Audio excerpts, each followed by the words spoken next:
പ്രതിപക്ഷം ഒരു കാര്യം നിയമസഭയിൽ വ്യക്തമാക്കാൻ ആഗ്രഹിക്കുന്നു.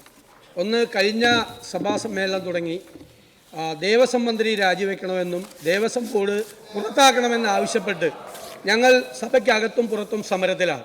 അതുകൊണ്ട് സഹകരിക്കാൻ ബുദ്ധിമുട്ടുണ്ട്. രണ്ടാമത്തെ കാര്യം, ഇന്ന് രാവിലെ എല്ലാ പത്രങ്ങളിലും പരസ്യം വന്ന ഒരു കാര്യം, റൂൾ 300 സ്റ്റേറ്റ്മെൻറ്റ് മുഖ്യമന്ത്രിക്ക് അവതരിപ്പിക്കാൻ വേണ്ടി ചട്ടങ്ങൾ ലംഘിച്ച് ഒരു സഭാ സമ്മേളനയുടെ കൂടിയാണ്. എന്ത് പ്രസക്തിയാണ് സാറുള്ളത്? മാത്രമല്ല, കേരളം അതീവ ദരിദ്രരഹിത സംസ്ഥാനമാണെന്നുള്ള ശുദ്ധ തട്ടിപ്പാണ് മുഖ്യമന്ത്രി റൂൾ 300 സ്റ്റേറ്റ്മെന്റിലൂടെ കൊടുക്കുന്നത്. അതുകൊണ്ട് ഞങ്ങൾ അതിനോട് കൂട്ടുനിൽക്കാൻ ഞങ്ങളില്ല. ഈ സഭയെ അവഹേളിച്ചുകൊണ്ടാണ് ഇന്ന് ഈ റൂൾ 300 രാവിലെ പത്രത്തിൽ വന്ന പരസ്യം മുഖ്യമന്ത്രി റൂൾ 300 വായിക്കുന്നതിൽ എന്ത് പ്രസക്തിയാണ്? ഞങ്ങൾ അതുകൊണ്ട് ഈ സഭാ നടപടികൾ പൂർണ്ണമായി ബഹിഷ്കരിക്കുന്നു. ബഹുമാനപ്പെട്ട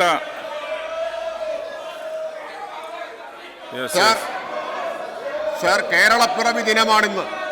കേരളപ്പിറവി ദിനത്തിൽ കേരളം കൈവരിച്ച ഒരു ചരിത്ര നേട്ടം അതിൽ അഭിമാനിക്കുന്നതിന് പകരം അത് സഹിക്കവയ്യാതെ ഇറങ്ങിപ്പോകുന്ന പ്രതിപക്ഷത്തെ ചരിത്രം എക്കാലത്തും വിലയിരുത്തും സർ. ചരിത്രം ഇവരെ കുറ്റക്കാരെന്ന് വിധിക്കും സർ.